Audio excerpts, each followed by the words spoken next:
por cadeias produtivas mais dinâmicas, entendam-se aquelas que justamente têm o seu processo de desenvolvimento na economia apoiadas na questão da inovação. Né? A inovação de novos produtos, a inovação de processos e a inovação que também, segundo os pensadores clássicos, tem esse papel de se constituir num elemento de destruição criativa. O Schumpeter, um grande economista austríaco do século passado, cunhou essa frase, né? Inovação é um processo de destruição criativa. Parece algo contraditório? A inovação cria ou destrói? Ela cria novas oportunidades em termos de novos produtos, novos processos, novas formas de inserir um produto, novas aplicações de um produto já existente em situações até então desconhecidas, essa a questão da novidade, da inovação, mas ao mesmo tempo ela destrói antigos padrões. Né? A indústria microeletrônica é um exemplo clássico disso, tá certo? A partir do surgimento do transistor, se rompeu e se destruiu toda uma indústria alicerçada no componente válvula. Né? Eu costumo ilustrar exemplos, né, desse fenômeno, por exemplo, quando se comenta a indústria da eletrônica de consumo. Né? Durante algumas décadas atrás, existiam grandes empresas que fundamentaram a sua estratégia competitiva, né? Criaram verdadeiros impérios empresariais em cima desse componente. A partir do momento que surge o transistor, se destrói tudo isso. E grandes empresas, me lembro que lá na minha avó tinha uma televisão com a marca Telefunken, uma grande empresa alemã. Não só essa empresa perdeu o mercado, como ela sumiu do mapa, né? Com o surgimento do transistor. Né? Destruiu uma cadeia produtiva alicerçada naquele componente. E, posteriormente, com o surgimento dos circuitos integrados, né? Com o surgimento dos semicondutores, se destrói também toda a indústria eletrônica que se construiu em cima dos transistores. Então, esse setor da microeletrônica, eu diria que ele é um exemplo muito evidente daquilo que o Schumpeter chamou de um processo de destruição criativa. Exemplos isolados, né, que podem servir como referências. Né? Eu acho que essa ideia do efeito demonstração, do que acontece numa região, do que acontece numa empresa, é interessante de se considerar quando se pensa no desafio de desenvolvimento das regiões ou no desafio de aperfeiçoamento das empresas. Né? Mas ainda são fatos isolados. Por quê? Porque, tradicionalmente, quando se pensa no desafio da inovação, se pensa em algo restrito à empresa. É lógico que a inovação é um fenômeno do interior de cada empresa. Né? As grandes empresas têm, por tradição, o processo de inovação sendo gerado a partir dos seus laboratórios de pesquisa e desenvolvimento. Né? E investem de forma muito significativa nesses laboratórios. E também é evidente, isso revelado por depoimentos de executivos de grandes empresas, que esse é um processo de tentativa e erro.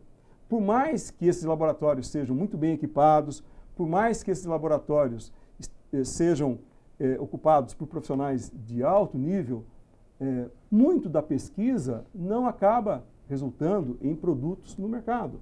Né?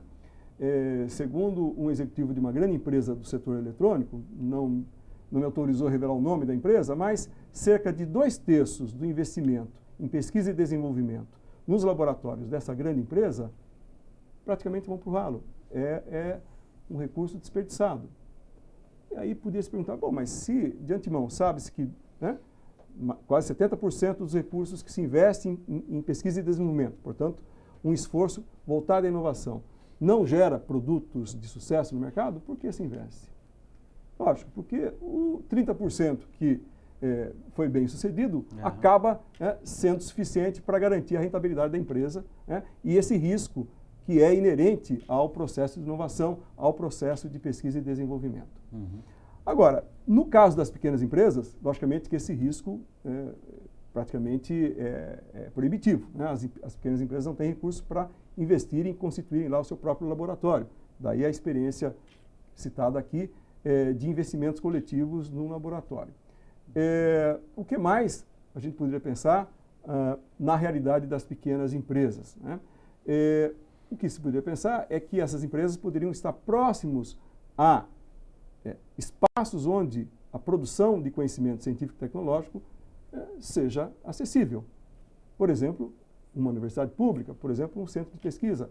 Se aproximando dessas entidades, dessas instituições que são instituições que produzem conhecimento pela sua própria vocação, de maneira mais organizada. Então, mas aí no caso é uma aproximação de trabalho ou uma aproximação geográfica, essa aproximação que o professor se refere? Logicamente que a questão geográfica... Porque a gente percebe muitos arranjos produtivos locais que eles historicamente aparecem e aí depois eles se veem dificuldades de um progresso tecnológico mais acentuado justamente por essa distância. Mas hoje nós estamos vivendo um mundo diferente, com internet, com uma série de possibilidades, né? Aí eu pergunto, já aproveitando então, para fazer um gancho com a questão da relação universidade-empresa nesses arranjos produtivos locais. Tem ocorrido isso? Pois é, isso também tem sido algo estimulado por instituições governamentais, a figura das incubadoras de empresas, a figura dos parques tecnológicos, de tal forma a estimular os empresários a terem essa ação mais organizada, né, coordenada em busca da inovação. E você lembrou muito bem, Sérgio, a ideia das novas tecnologias de informação e comunicação podem potencializar e romper essa limitação da proximidade geográfica. Né? Então, a ideia do cluster enquanto uma aglomeração de empresas, instituições, universidades, centros de pesquisa, acaba sendo relativizada para a ideia de arranjos produtivos virtuais, porque o que é relevante na produção do conhecimento e, portanto, o subsídio, a matéria-prima para se gerar inovação, é o conhecimento, é a informação que pode fluir hoje de maneira muito mais fácil através das novas formas de informação e comunicação. O que é pesquisar numa biblioteca hoje? A internet acaba por incorporar as bibliotecas, né, de todo mundo e a informação está acessível a todos os interessados. Lógico, não basta dizer isso.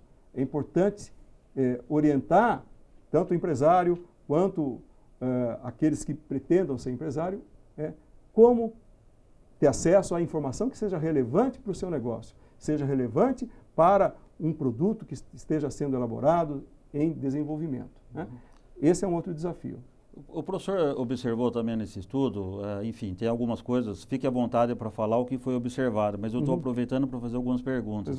Questão de cooperação para a inovação dentro desses arranjos produtivos. Empresas que combinam com parceiros, mesmo sendo às vezes concorrentes, de desenvolver uma inovação que vai trazer benefício para todos, esse tipo de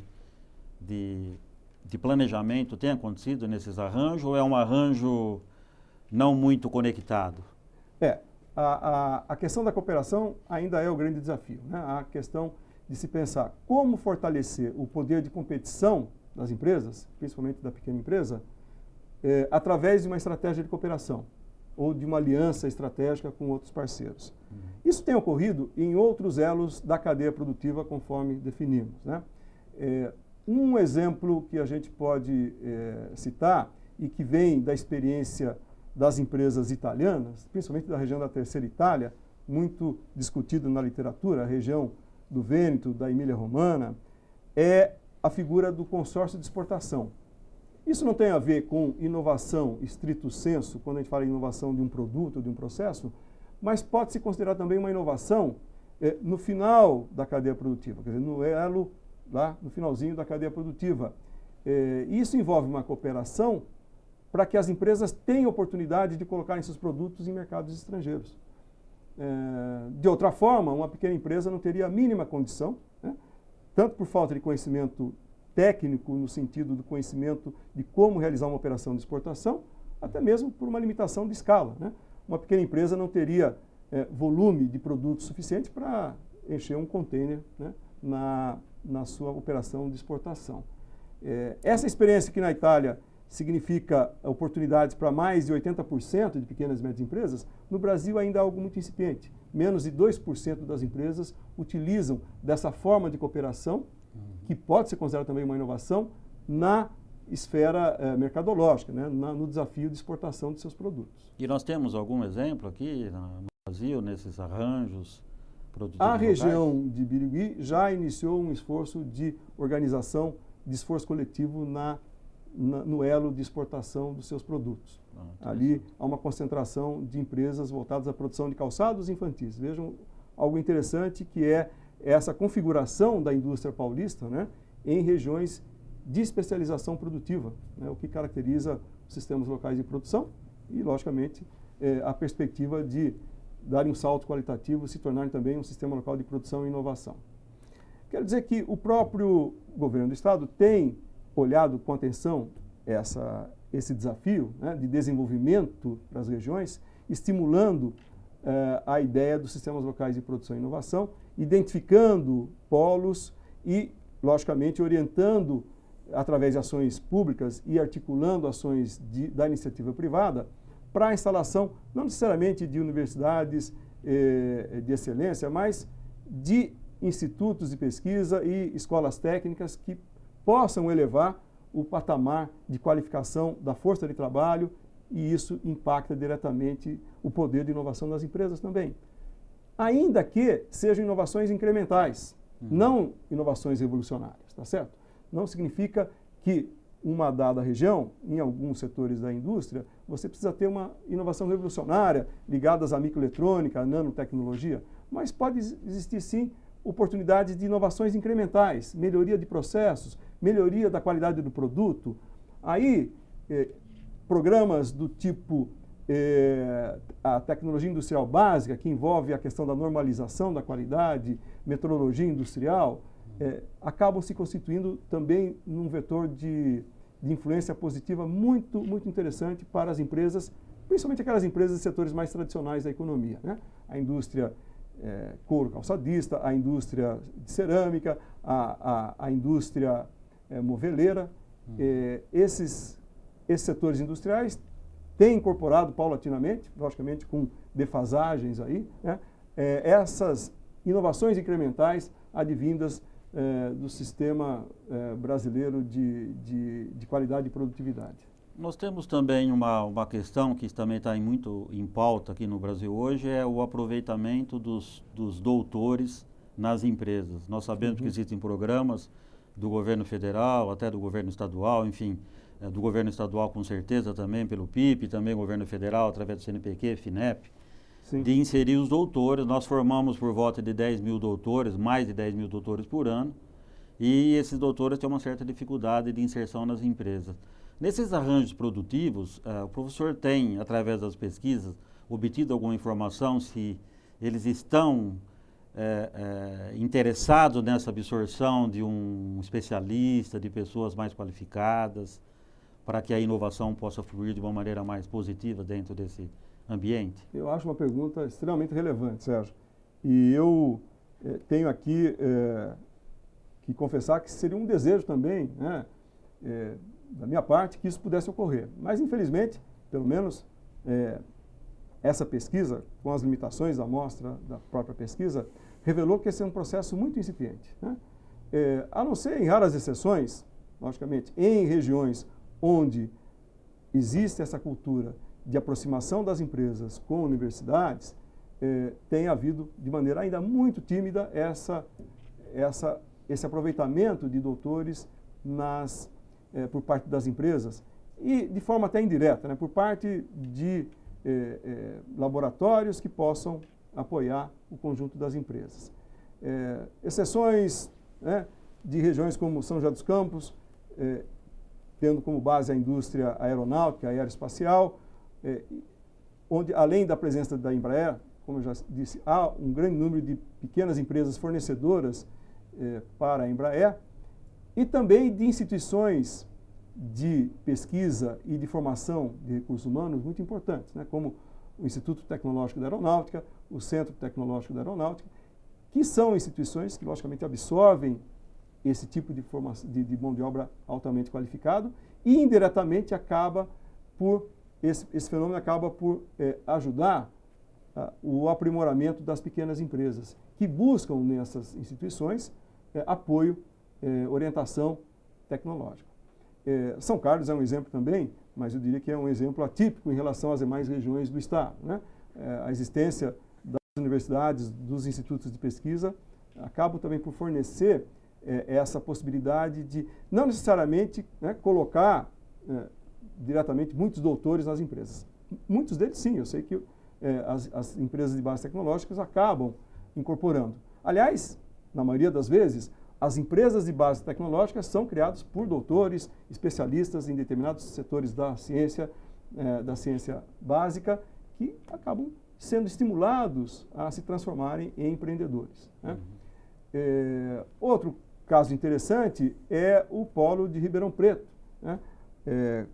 As pequenas empresas que são frutos do transbordamento de conhecimento das faculdades da Universidade de São Paulo, principalmente na produção de equipamentos médicos, odontológicos e hospitalares. Sabe-se lá também que, nas últimas décadas, se criou um sistema local de produção e inovação interessante, né, em função, né, desse spillover de conhecimento, né, transbordamento de conhecimento dessas universidades, desses centros de excelência.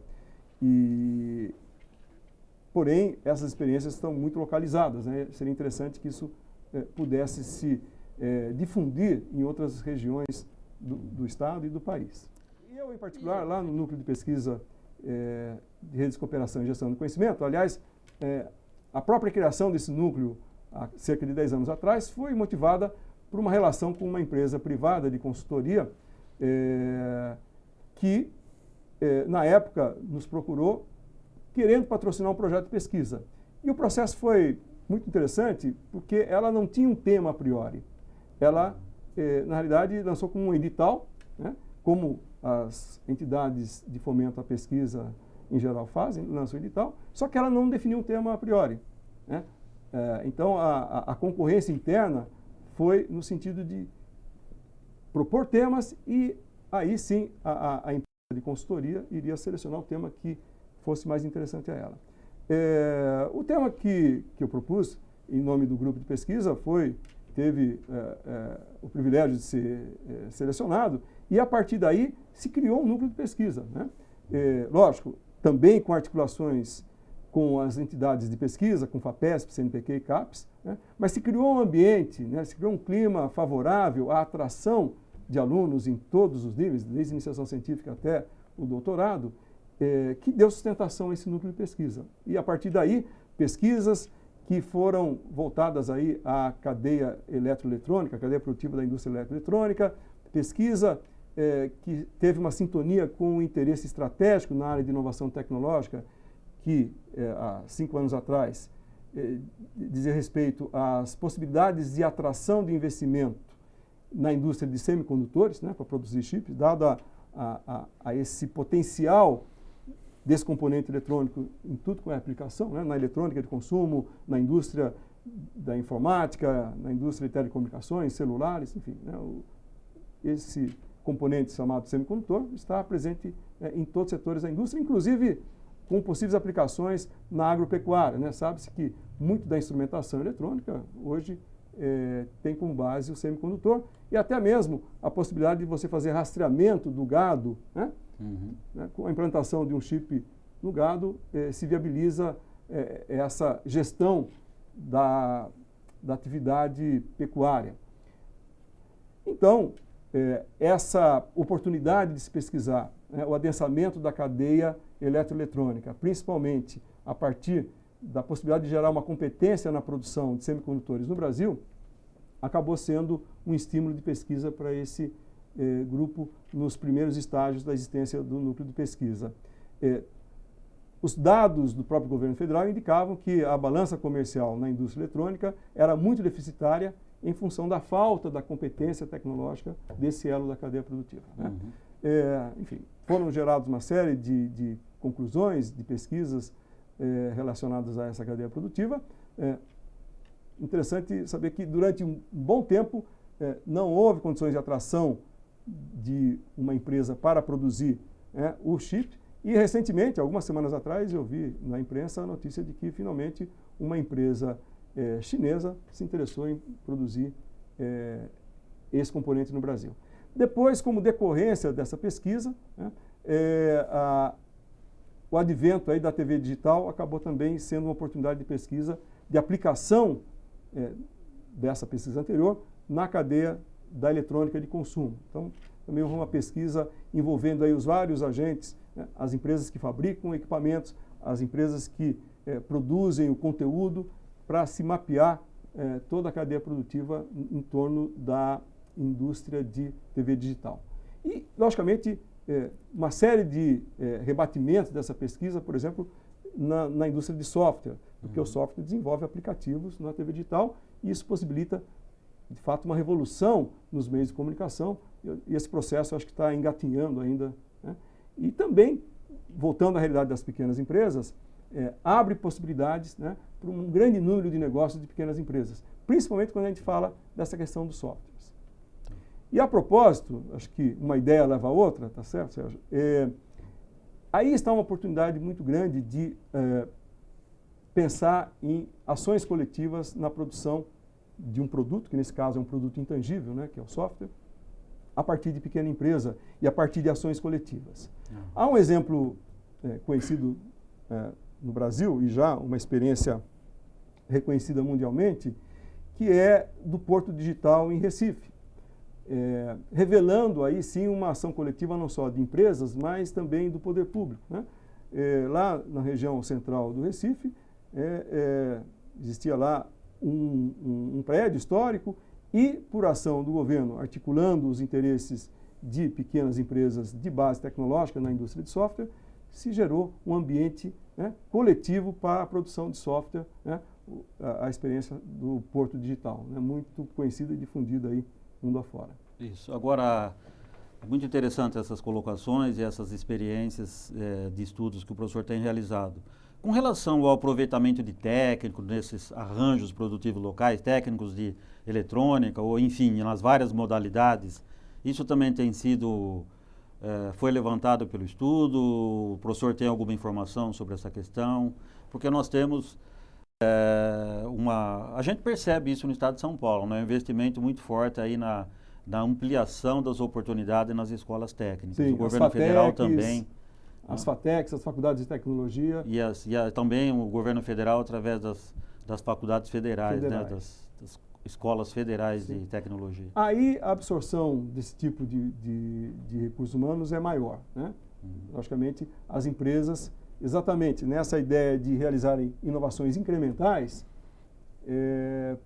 identificam a oportunidade de contratar um técnico, logicamente também em função do investimento mais baixo, e poderem realizar inovações, né, incrementais nos seus produtos, nos seus processos. Mas eu diria também que aí há um espaço muito grande para se ocupar, né, para se desenvolver. Eu acho que através de várias ações das empresas e também do Estado, através de estímulos, por exemplo, através de uma política fiscal que estimule as empresas, né, a investirem em capacitação de recursos humanos ou em incorporar nos seus quadros técnicos de nível médio e técnicos de nível superior para aumentar a capacidade de gerar inovação. Porque na essência é isso, a inovação fundamentalmente parte das pessoas, parte dos recursos humanos. Nenhuma empresa pode se considerar inovadora se não tiver pessoas qualificadas para realizar as inovações, né? Sejam inovações incrementais, sejam inovações de maior monta.